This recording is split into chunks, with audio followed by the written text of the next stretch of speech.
esta tarde está con nosotros y me da gusto saludar porque vamos a platicar, además de un tema creo muy interesante. Está con nosotros Macarena García González, académica chilena y además doctora en Antropología Social y Estudios Culturales por la Universidad de Zurich. ¿Cómo te va, Macarena? Buenas tardes, bienvenida. Buenas tardes, Manuel. Muchas gracias. Gracias a ti por estar aquí con nosotros y acompañarnos en Al Aire para platicar de este trabajo que hiciste, ¿no? Enseñando a sentir, repertorios éticos en la ficción infantil, un ensayo que revisa críticamente el adultismo en la literatura y cultura para niños. Es todo un tema porque cuando uno escucha, digamos que las experiencias de cada uno cuando niño y tal, había cosas que te alejaban a veces de la literatura, y es que para una generación no había libros infantiles. Los niños tenían que ir leyendo pues lo que había, y a veces pues entenderle a cosas muy, digamos que muy elevadas para un niño pues era complicado. Pero platícanos un poco de qué va este trabajo.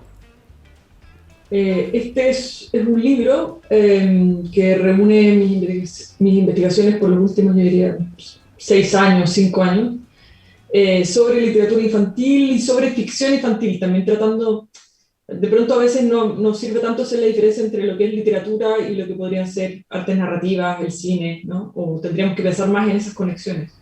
Entonces este es un libro que reúne distintos temas, hace como un foco en los temas difíciles, cómo explicamos, cómo narramos, cómo contamos aquellas cosas que no sabemos muy bien cómo habría que contarle a las niñas y los niños.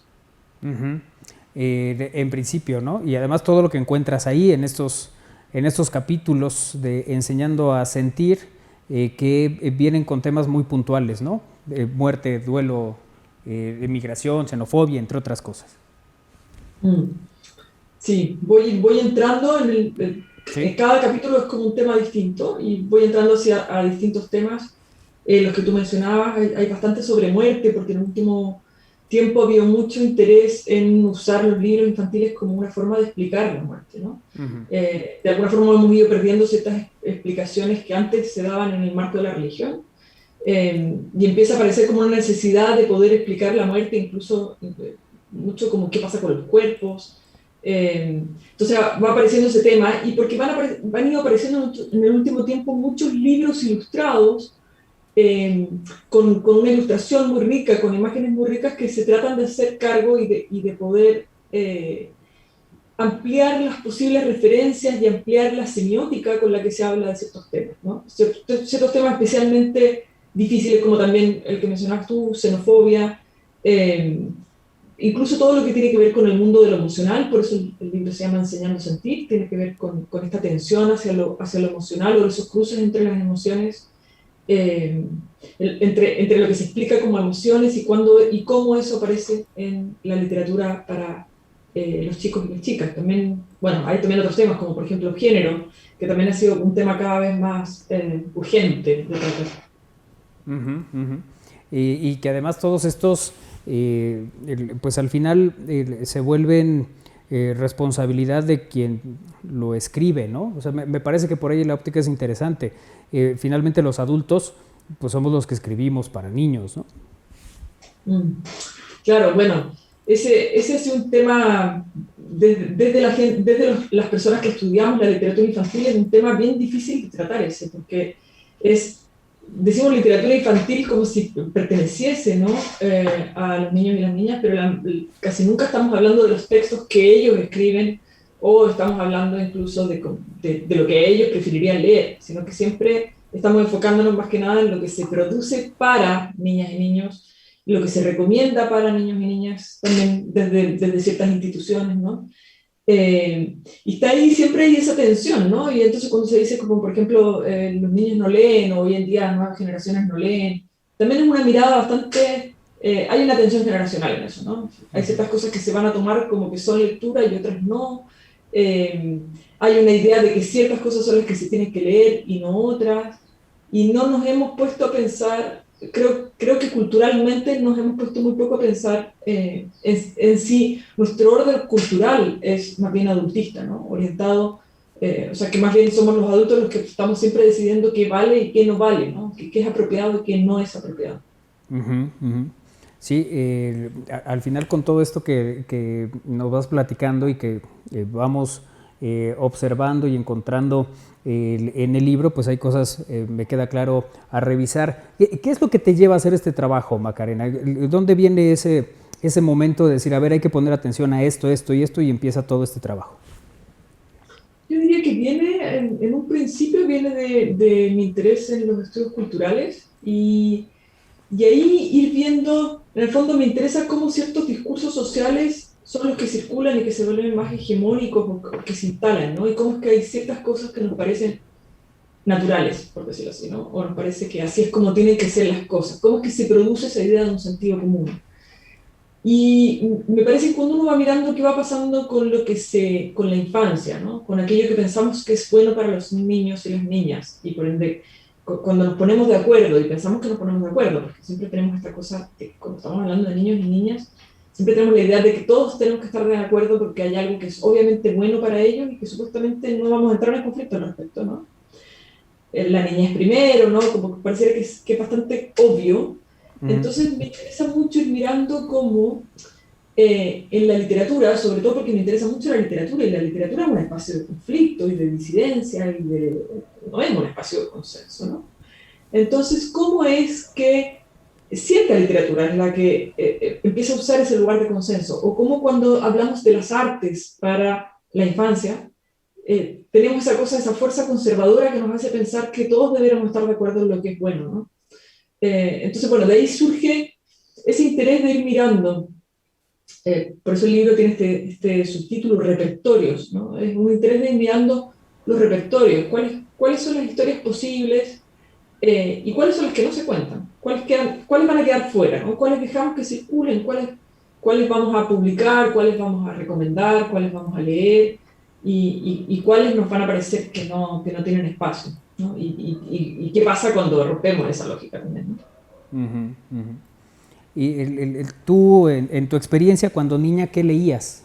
¿Qué encontraste de cuando pequeña, después de este trabajo que estás haciendo, que reflexiones al tiempo y a la distancia? A partir de este trabajo, ¿sigues viendo lo que veías desde niña? ¿Te cambió radicalmente esa experiencia? Claro, lo que pasa es que, bueno, voy a asumir que somos de la misma generación, ¿no? Pero por lo que dijiste al comienzo, Ajá. que nosotros somos de una generación en la que no había mucha atención hacia lo que leíamos o no había mucha oferta, ¿no? Eso cambia radicalmente con Harry Potter, porque Ujú, cuando aparece Harry Potter aparece un mercado que explota y entonces desde ahí aparece mucha oferta, no solo juvenil, que ujú, aparecen mucho las sagas que parten de Harry Potter, sino que también aparece mucha oferta infantil y aparece la literatura infantil en Latinoamérica, como la conocemos hoy, es post-Harry Potter, ¿no? Incluso cuando no estamos hablando de novelas juveniles, sino que estamos hablando de libro ilustrado. ujú, Pero porque hay una tensión del mercado. Entonces, bueno, en mi caso, claro, yo leía lo que encontraba en la biblioteca del barrio en el que vivía. Eh, Leí mucho Enid Blyton, ujú. eh, que es una autora inglesa, bueno, tiene muchas, lo bueno que de ella es que uno leía eso y tenía para leer por lo menos un año, porque tiene, no sé cuántos, era casi 100 libros, no sé, entre 50 y 100 libros, una cosa así. Pero claro, leía, y tal vez de ahí viene, yo leía muchísimo, pero no tenía esta noción de que había mucho que escoger, básicamente. O sea, a pesar de que tenía la experiencia de la biblioteca, que me parece que es una experiencia eh, muy fundacional y que creo que dentro de nuestras políticas públicas deberíamos siempre estar cuidando de eso, que cada niño y niña pueda tener la experiencia de la biblioteca. Eh, Tampoco había alguien ahí que pudiera estar, o no había mayor curatoría, ¿no? No había mayor cuidado por cuáles son todas esas opciones y cómo te puedo sacar de un cierto mundo, ¿no? Aún así creo que la gracia, cuando miro, para responder tu pregunta, cuando miro para atrás, por ejemplo, en mi caso, yo crecí, fui a una escuela católica de monjas, crecí en una familia católica y la forma en la que me volví no católica, agnóstica desde muy pequeña fue porque me empecé a dar cuenta que no era obvio que fuera todo católico, ¿no? Los libros, el mundo no era católico, entonces, Ujú. bueno, tenía que haber otro orden que me hacía más sentido, que era un orden más agnóstico, por decirlo así. Y creo que eso mismo pasa, o sea, eso mismo va a pasar siempre que haya libros, ¿no? Como que van a aparecer un montón de otros mundos que no necesariamente son en los que te estás criando. Oye, pues suena muy interesante todo este trabajo que has hecho en Enseñando a Sentir, repertorios éticos en la ficción infantil, que está disponible en librerías, ¿cierto? Sí, sí. En México está en la Gandhi y en Exit, y en alguna más que olvide. El Pero, Sótano por ahí, ¿no? Debe ser. muy bien, sí, en el Sótano. Algunas otras librerías que está a disposición este trabajo que has hecho, este libro Enseñando a Sentir, repertorios éticos en la ficción infantil, que bueno, pues es a partir de todo esto que nos estás platicando, me parece que algo muy atractivo, ¿no? de la gente que está escuchando para acercarse seguramente a esta lectura y a tu trabajo, Macarena. Muchísimas gracias. Pues agradecerte, ¿no? esta comunicación con nosotros, estaremos atentos, estaremos pendientes de este y otros trabajos que estás haciendo y de lo que has hecho evidentemente, y bueno, pues quedamos a la orden aquí en Puebla, te mandamos un abrazo con cariño. Buenísimo, muchas gracias por la invitación. Muchas gracias, Macarena, gracias por acompañarnos hoy aquí en Al Aire.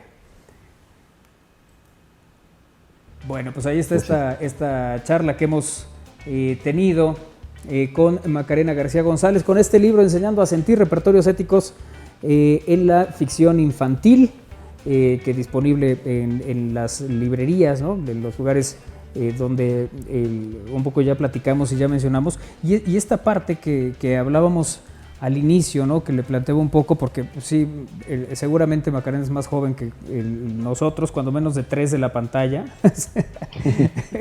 Pero sí, efectivamente, cuando nosotros éramos niños, había ciertos libros que era muy complicado de entender, no había, digamos que estos autores de la literatura infantil, como después otras generaciones lo tuvieron, ¿no? Bueno, cuando platicamos con Pancho Hinojosa, la cantidad de gente que decía es que yo leí La peor señora del mundo cuando era niño y este señor es mi ídolo y tal, ¿no? Luego sucede un poco con Villoro, con El libro salvaje y con todos estos trabajos que hace también infantiles. Entonces, pues hay otra dinámica totalmente.